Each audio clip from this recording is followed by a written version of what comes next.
নমস্কার, welcome to my channel অ্যাস্ট্রোনেশা।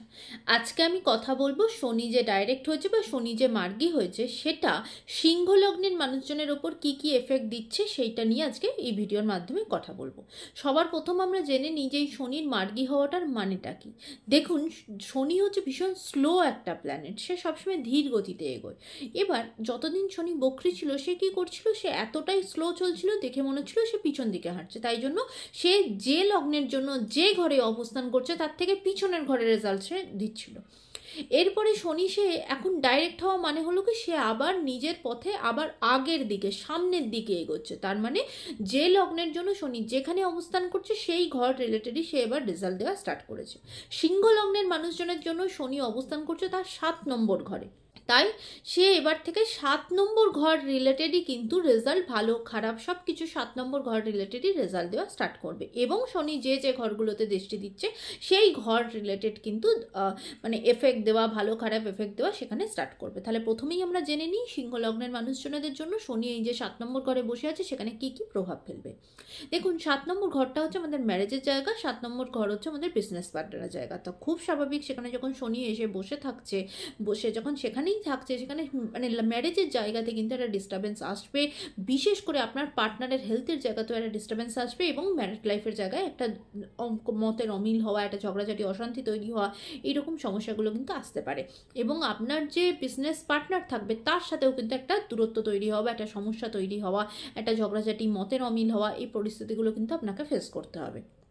এবার চলে আসি, শনি তার 3 নম্বর দৃষ্টিতে দেখছে 9th হাউসকে। এবার 9th হাউস হচ্ছে আমাদের বাবাদের জায়গা এবং বাবার হেলথের জায়গা। এই ফেজটাতে অলরেডি সময়টা শুরু হয়ে গেছে আপনার নভেম্বরের 15 তারিখ থেকে একদম পরের বছর মার্চ মাসের একদম এন্ড পর্যন্ত। এই ফেজটাতে কিন্তু বাবার হেলথের জায়গাতে কিন্তু আপনাকে একটু খেয়াল রাখতে হবে, কারণ বাবার হেলথের জায়গায় একটা ডিস্টারবেন্স আসতে পারে। এবার শনি তার 7 নম্বর দৃষ্টিতে আমাদের ফার্স্ট হাউসকে মানে আপনার লগ্নকে দেখছে।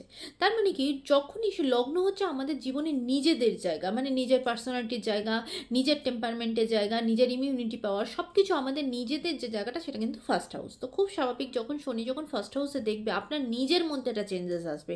এবং শনি হচ্ছে প্রচণ্ড ধীর গতির একটা প্ল্যানেট, তো খুব স্বাভাবিক আপনার নিজের মধ্যে কিন্তু সেই ধীর স্থির বা বলতে পারেন কিছুটা হলেও আপনি স্লো হয়ে যাবেন। সব কাজই হয়তো আপনার জীবনে হবে বা আপনি নিজে সব কাজ করবেন, কিন্তু মানে নিজেই ইচ্ছাকৃতই যেন মনে হবে একটু স্লো হয়ে যাচ্ছি, ঠিক আছে আজকে করছি না কালকে করব, এই ফেজটা আপনার জীবনে কিন্তু একটু চলে আসবে। একটু স্লোনেস বা সব কাজেই একটা হয় না ধীর স্থিরভাবে করব, ওই তাড়াহুড়ো করে করার জায়গাটা কিন্তু একটু আপনার মধ্যে কম হবে, মানে নিজেই একটু স্লো হয়ে যাবেন। আর নিজের শরীরের মধ্যেও একটা চেঞ্জেস কিন্তু আপনি খেয়াল করবেন। পরে চলে আসি, শনি তার 10 নম্বর দৃষ্টিতে যে ঘরটাকে দেখছে সেটা হলো 4th হাউস। আর দেখুন 4th হাউস হচ্ছে আমাদের নিজেদের বাড়ির ভেতরের যে পরিবেশটা থাকে, যতটা মানে আনন্দের সাথে বা যতটা অসুবিধার সাথে আমরা যে বাড়ির ভেতরে কি অবস্থায় থাকি সেটা কিন্তু 4th হাউস। তো ঠিক যেমন 7 নম্বর ঘরে যখন শনি বসছে আপনার পার্টনারের সাথে যেমন আপনার একটা দূরত্ব বা আপনার ম্যারিড লাইফের জায়গাতে একটা ডিস্টারবেন্স আসবে, ঠিক 4th হাউসে যখন সে দৃষ্টি দিচ্ছে আপনার নিজের বাড়ির ভেতরেই কিন্তু আপনি একটা মানে ডিসকমফোর্ট এরকম একটা ফিল হবে। মানে সব কিছু সব পরিস্থিতি সব কিছু ঠিক থেকেও আপনার নিজের মধ্যে যেন একটা মনে হবে কিছু একটা কম আছে, কিছু কোথাও না কোথাও এই ফেজটাতে আপনি না মনে হবে যেন আপনার জীবনে শান্তিটা ঠিক পাচ্ছেন না, মানে একটু যে পিস বা একটা কমফর্টনেসের একটা অভাব কিন্তু আপনি ফিল করবেন। এই ফেজটার মধ্যে কিন্তু আপনার এই সুবিধা অসুবিধাগুলো একটু আপনাকে ফেস করতে হবে।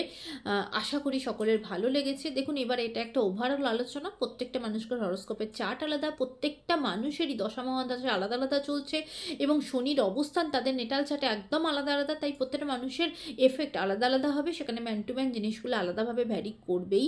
তবে এবারে এটা একটা একদম ওভারঅল আলোচনা।